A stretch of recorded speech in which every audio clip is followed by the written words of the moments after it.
सोचिए ज़रा, अगर आपकी मेहनत, आपकी ईमानदारी और आपका भविष्य किसी की साजिश की वजह से छिन जाए तो आपको कैसा लगेगा। लेकिन जब सच सामने आता है तो वही साजिश करने वाले ज़मीन पर आ जाते हैं। ऐसी ही एक दिल हिला देने वाली कहानी आज हम आपको बताने जा रहे हैं। अगर आपको ऐसी सच्ची और ज़बरदस्त कहानियाँ पसंद हैं तो अभी इसी वक्त चैनल को सब्सक्राइब कर लीजिए ताकि आगे की कोई भी कहानी आपसे छूट न जाए। हर दिन की तरह उस दिन भी अनु के घर का माहौल थोड़ा सा भारी था। एक तरफ आर्या रोज की तरह अनु के घर आकर उसके मम्मी पापा से माफ़ी मांग रहा था। उसके चेहरे पर पछतावा साफ झलक रहा था। वो बार बार हाथ जोड़कर कह रहा था कि उससे जो भी गलती हुई है वो जानबूझकर नहीं थी। अनु के मम्मी पापा भी उसे ध्यान से सुन रहे थे। दिल में नाराज़गी तो थी, लेकिन कहीं ना कहीं वे आर्या की सच्चाई भी समझ रहे थे। आर्या की आंखों में सच्ची शर्मिंदगी थी और वो यही चाहता था कि किसी तरह अनु की ज़िंदगी फिर से सही पटरी पर आ जाए। अगर आपको लगता है कि सच्ची माफ़ी में ताकत होती है तो इस कहानी को लाइक ज़रूर कीजिए।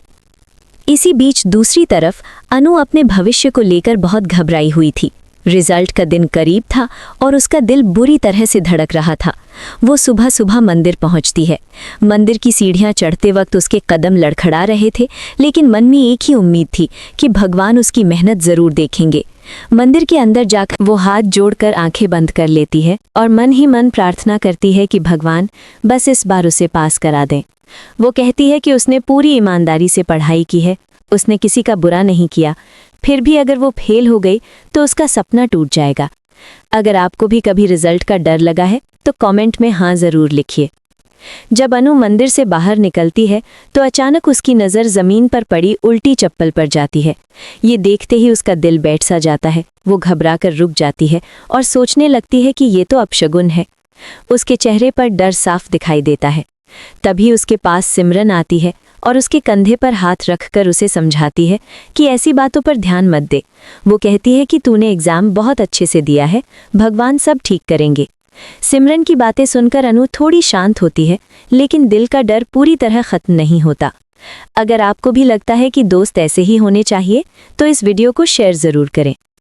अब कहानी का रुख बदलता है ऑफिस की तरफ। वहाँ मीरा पूरे आत्मविश्वास के साथ मिठाई बांट रही होती है। उसके चेहरे पर एक अजीब सी मुस्कान होती है जो देखने में तो खुशी की लगती है, लेकिन उसके पीछे छुपी चालाकी साफ महसूस होती है। वो एक एक करके सबको मिठाई देती है और झंडे के पास जाकर खास अंदाज में मिठाई पकड़ा देती है। वो कहती है कि अगर अनु पास हो गई तो कंपनी को कितना फ़ायदा होगा और अगर वो फेल हो गई तो अनु का कितना नुकसान होगा। उसकी बातों में मिठास कम और ताना ज़्यादा था। झंडे भी उसकी बातों को सुनकर चौंक जाता है और कहता है कि इस मिठाई में मिठास कम और कड़वाहट ज़्यादा क्यों लग रही है। वो मीरा से पूछता है कि कब से उसे अनु की सफलता से इतनी खुशी होने लगी। अगर आपको भी किसी की नकली खुशी समझ आ जाती है तो कमेंट में अपनी राय ज़रूर लिखिए। मीरा बात को टालते हुए हल्की सी हंसी हंसते है और वहाँ से चली जाती है, लेकिन उसकी आंखों में एक अलग ही चमक होती है, जैसे उसे पहले से सब कुछ पता हो। इधर कॉलेज में रिजल्ट आ चुका होता है। सिमरन दौड़ती हुई अनु के पास आती है। उसके हाथ में रिजल्ट होता है।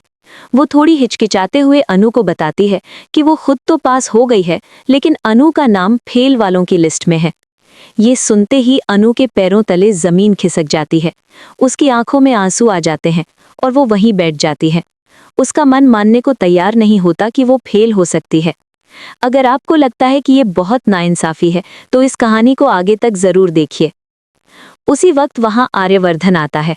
वो अनु को रोते हुए देखता है और तुरंत उसके पास पहुँचता है। अनु ज़ोर ज़ोर से रोने लगती है और कहती है कि वो फेल हो गई। आर्यवर्धन को ये बात बिल्कुल भी हजम नहीं होती। वो पूरे भरोसे के साथ कहता है कि ऐसा हो ही नहीं सकता। वो अनु से कहता है कि उसने उसे पढ़ते हुए देखा है, उसकी मेहनत उसने खुद देखी है। वो अनु से कहता है कि वो क्वेश्चन पेपर दिखाए। अगर आपको लगता है कि किसी का आप पर इतना भरोसा होना बहुत बड़ी बात है तो वीडियो को लाइक करना मत भूलिए। आर्यवर्धन खुद सारे क्वेश्चन पेपर ध्यान से देखता है। वो एक एक सवाल पढ़ता है और अनु से जवाब पूछता है। अनु हर सवाल का जवाब आत्मविश्वास के साथ देती है।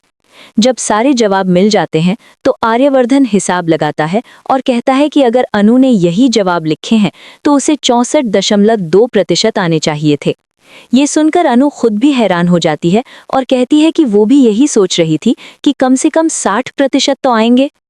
फिर वो सवाल करती है कि आखिर उसे फेल कैसे कर दिया गया। अगर आपके मन में भी यही सवाल उठ रहा है तो अंत तक बने रहिए। थोड़ी दूर पर एक प्रोफेसर फोन पर बात कर रहा होता है। आर्यवर्धन की नज़र उस पर पड़ती है और वो सिमरन से पूछता है कि वो आदमी कौन है। सिमरन बताती है कि वो उनका प्रोफेसर है। जैसे ही प्रोफेसर की नज़र आर्यवर्धन पर पड़ती है, उसका चेहरा उड़ जाता है। वो घबराकर वहां से हट जाता है और तुरंत मीरा को फोन मिलाता है। वो डरते हुए मीरा से कहता है कि आर्य सर खुद कॉलेज आ गए हैं और अनु का रिजल्ट रीचेक करवा रहे हैं। वो पूछता है कि अब वो क्या करे। अगर आपको लग रहा है कि अब सच सामने आने वाला है तो कमेंट में सच लिखिए। मीरा गुस्से में उससे कहती है कि उसने उसे पैसे किस लिए दिए थे। वो साफ शब्दों में चेतावनी देती है कि जो भी करना है करो, लेकिन उसका नाम बीच में नहीं आना चाहिए। इसी बीच आर्यवर्धन प्रोफेसर के हाथ से फोन छीन लेता है।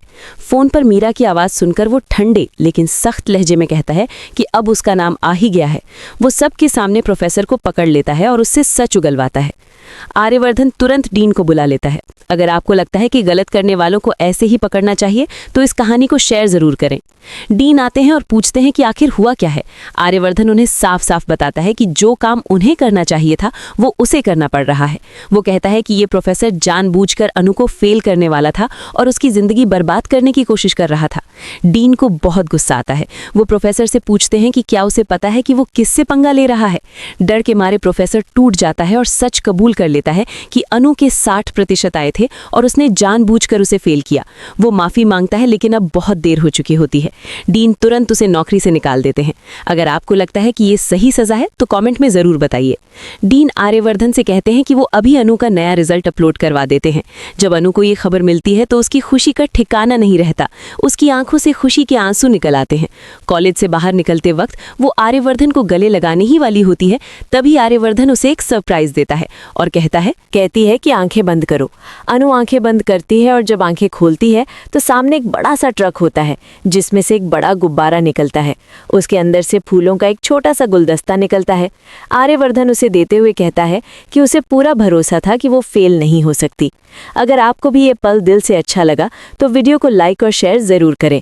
इसी बीच अनु के मन में एक ख्वाहिश होती है कि काश आर्यवर्धन भी उससे अपने दिल की बात कह दे, लेकिन तभी अचानक कोई उसके हाथ से फूलों का गुलदस्ता छीन लेता है। अनु चौंक जाती है। आखिर ये कौन है, आगे क्या होने वाला है, और सबसे बड़ा सवाल, आर्य मीरा को ऑफिस से धक्के देकर बाहर कैसे निकालेगा।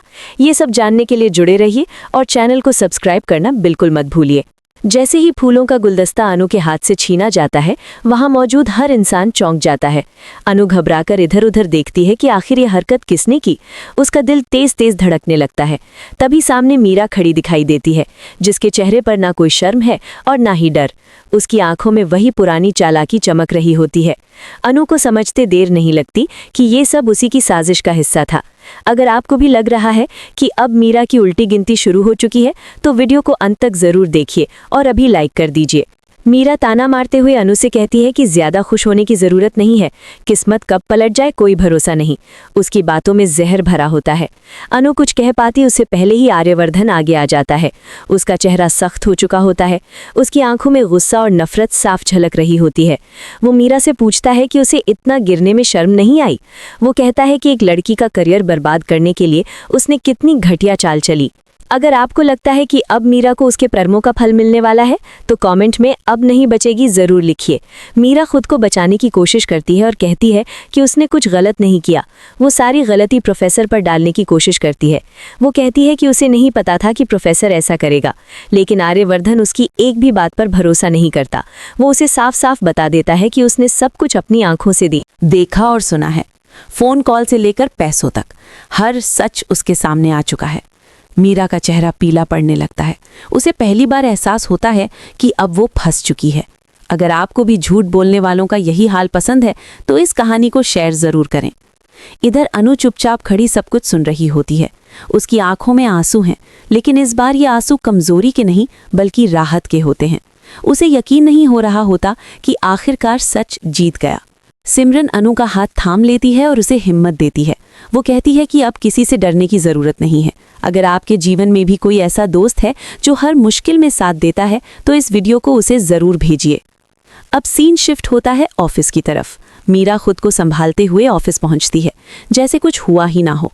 वो सोचती है कि ऑफिस में आकर सब कुछ नॉर्मल हो जाएगा और कोई उस पर उंगली नहीं उठाएगा, लेकिन उसे क्या पता था कि वहां उसका इंतजार तूफान की तरह खड़ा है। आर्या पहले से ही ऑफिस में मौजूद होता है। उसके चेहरे पर गुस्सा साफ दिखाई देता है। पूरे ऑफिस में एक अजीब सा सन्नाटा छाया होता है। जैसे ही मीरा अंदर कदम रखती है, हर किसी की नज़र उसी पर टिक जाती है। अगर आपको लगता है कि अब असली खेल शुरू होगा तो चैनल को सब्सक्राइब करना बिल्कुल मत भूलिए। मीरा अपनी सीट की तरफ बढ़ती है, लेकिन आर्या तेज आवाज में उसका नाम लेकर उसे रोक लेता है। मीरा रुक जाती है और पीछे मुड़कर देखती है। आर्या उसे अपने केबिन में बुलाता है। मीरा को अंदाजा हो जाता है कि अब बात बिगड़ने वाली है। फिर भी वो दिखावे की हिम्मत दिखाते हुए केबिन के अंदर चली जाती है। केबिन का दरवाज़ा बंद होते ही आर्या उस पर सवालों की बौछार कर देता है। वो पूछता है कि अनु के साथ उसने ऐसा क्यों किया, उसने किस हक से एक मासूम लड़की के भविष्य के साथ खिलवाड़ किया। अगर आपको लगता है कि ऐसे सवाल देखा और सुना है, फ़ोन कॉल से लेकर पैसों तक हर सच उसके सामने आ चुका है। मीरा का चेहरा पीला पड़ने लगता है। उसे पहली बार एहसास होता है कि अब वो फंस चुकी है। अगर आपको भी झूठ बोलने वालों का यही हाल पसंद है तो इस कहानी को शेयर ज़रूर करें।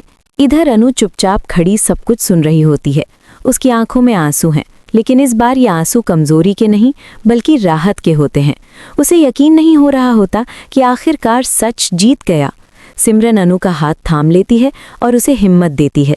वो कहती है कि अब किसी से डरने की ज़रूरत नहीं है। अगर आपके जीवन में भी कोई ऐसा दोस्त है जो हर मुश्किल में साथ देता है तो इस वीडियो को उसे ज़रूर भेजिए। अब सीन शिफ्ट होता है ऑफिस की तरफ।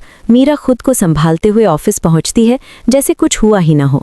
वो सोचती है कि ऑफिस में आकर सब कुछ नॉर्मल हो जाएगा और कोई उस पर उंगली नहीं उठाएगा, लेकिन उसे क्या पता था कि वहाँ उसका इंतज़ार तूफान की तरह खड़ा है। आर्या पहले से ही ऑफिस में मौजूद होता है। उसके चेहरे पर गुस्सा साफ दिखाई देता है। पूरे ऑफिस में एक अजीब सा सन्नाटा छाया होता है। जैसे ही मीरा अंदर कदम रखती है, हर किसी की नज़र उसी पर टिक जाती है। अगर आपको लगता है कि अब असली खेल शुरू होगा तो चैनल को सब्सक्राइब करना बिल्कुल मत भूलिए। मीरा अपनी सीट की तरफ बढ़ती है, लेकिन आर्या तेज़ आवाज़ में उसका नाम लेकर उसे रोक लेता है। मीरा रुक जाती है और पीछे मुड़कर देखती है। आर्या उसे अपने केबिन में बुलाता है। मीरा को अंदाज़ा हो जाता है कि अब बात बिगड़ने वाली है। फिर भी वो दिखावे की हिम्मत